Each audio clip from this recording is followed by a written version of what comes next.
Welcome back to the Early Edge on CBS Sports Network. Chris Onorato, Proppy in the middle, prop bets, and Mike Barner as well. Okay, guys, we're breaking down the NBA Finals here, start to finish. PropStarz, I'm starting with you here, man.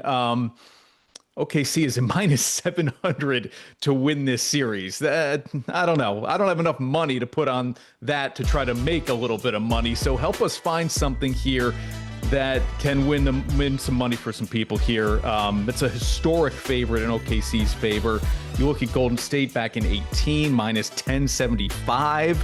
So the Thunder are pushing that a little bit here. How many games will this series go? Let's try to find an edge there.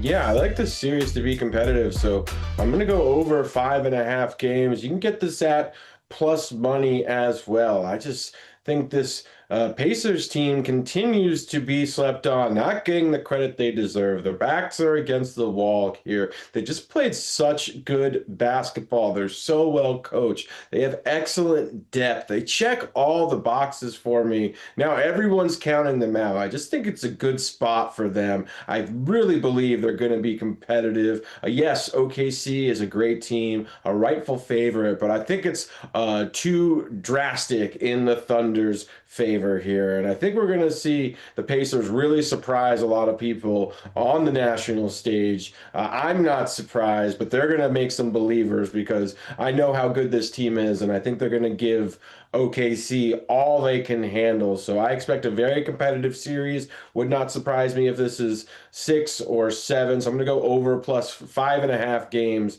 at plus money. I love this Pacers team to be competitive. I'll take the other side of this. I think we get 5 games out of this series. I think that the Thunder are going to win the first 2 at home.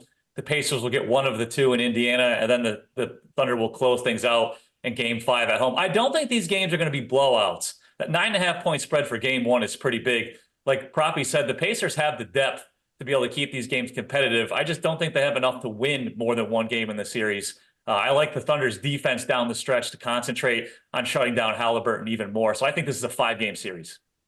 All right, guys, some of your next answer was just in that previous one, but I'm going to ask it anyway, Proppy. Here, you look at the series spread of games, difference, in other words, how many will OKC beat the Pacers by? What do you like here?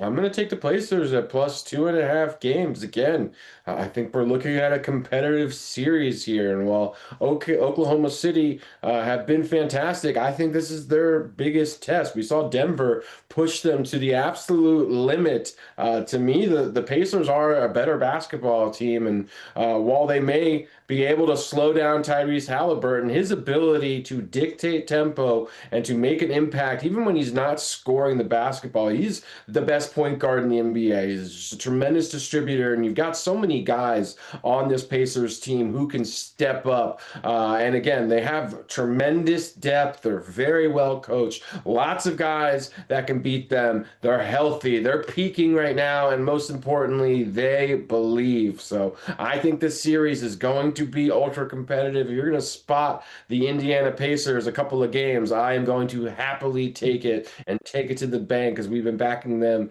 all throughout the postseason, and I think the hype train is going to continue on here. And again, I think this series is very competitive. I'll keep this short and sweet because I'm on the other side of property. I'll do Thunder minus 2.5 games.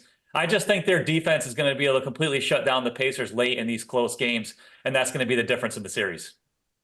Thunder were minus 800 to win the series against the Nuggets, and probably, like you said, that went 7, so we shall see. Okay, that exact game outcome now. We're not going to give you the opportunity to build yourself a little bit of a pad here.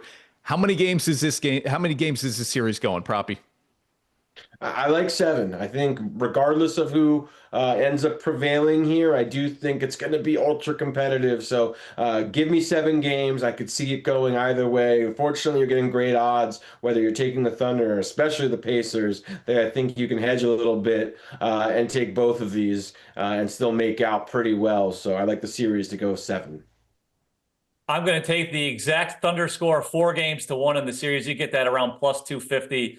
I love the plus odds there, and I think the Thunder dominate. Yeah, better odds that the Thunder sweep this thing than the Pacers win it. We'll see what happens here. Proppy, for all of our sake, I hope you're closer to right on this because it just makes a competitive, entertaining series. We'll find out. All right, how about some player specials here? It's in your name, PropStarz. So give us a prop on a player special that you like. Yeah, one I came across that I really like is Jalen Williams of the Thunder to lead the finals and made three-pointers. You can find this anywhere between 11 to 1 to 15 to 1, so a tremendous price here. I think Jalen Williams is going to have a big series. We've seen opposing forwards really do well against the Indiana Pacers, and Jalen Williams quietly is having a tremendous playoffs. He's averaging more than two made three-pointers per game. And Tyrese Halliburton, who's the favorite to make the most threes in the finals, is averaging just less than one made three than Williams throughout the postseason. And also, Mikey B touched on it with this Thunder defense. So many exceptional defenders. They're great at guarding the perimeter. So I think Jalen Williams is set up to have a big impact on the series, and I like him to make the most three-pointers. I'm going to take Shai Gilgeous-Alexander to record at least 5 assists in each games of the series. That's even money at plus 100. He averaged 6.4 assists per game during the regular season, averaging 6.9 assists per game in the playoffs. He's had at least 5 assists in all but one playoff game. That was Game 7 against the Nuggets, and he just missed it with 4. This is going to be an up-and-down series. SGA has the ball in his hands a ton, so I think he gets at least 5 assists in every game. Maybe it's Halliburton in that category overall, but how about just an overall leader in these NBA Finals, points, rebounds, or assists? Proppy? I'm going to go again, right back to Jalen Williams here. I just think, with SGA, who's, able to put up monster points, I think Jalen Williams could step up really big. We've seen opposing forwards really make a big impact, and he is the Scottie Pippen to SGA's Michael Jordan. He's an exceptional player in his own right, very versatile, able to make a big impact. They could also use him as a small ball 5 as well, so it wouldn't surprise me if the Pacers decide to go small with Siakam at 5 if we see Jalen Williams playing center. And if that's the scenario, he's going to rack up a ton of counting stats. So I like Jalen Williams in this category. I'll go with Chet Holmgren to have the most rebounds in the series at minus 125. Miles Turner is not a great rebounder for the Pacers. We just saw Karl Anthony Towns dominate them. He averaged 12.2 rebounds per game in the Eastern Conference Finals. I don't think we're going to see a lot of Hartenstein in this series. I think Holmgren at the 5 fits well with how much Turner plays on the perimeter for the Pacers. He averaged 8.6 rebounds per game so far in the playoffs. I could see him averaging close to 10 in this series. Okay, there you go. Jalen Williams, Chet Holmgren in that category from our guys, PropStarz, Mikey B.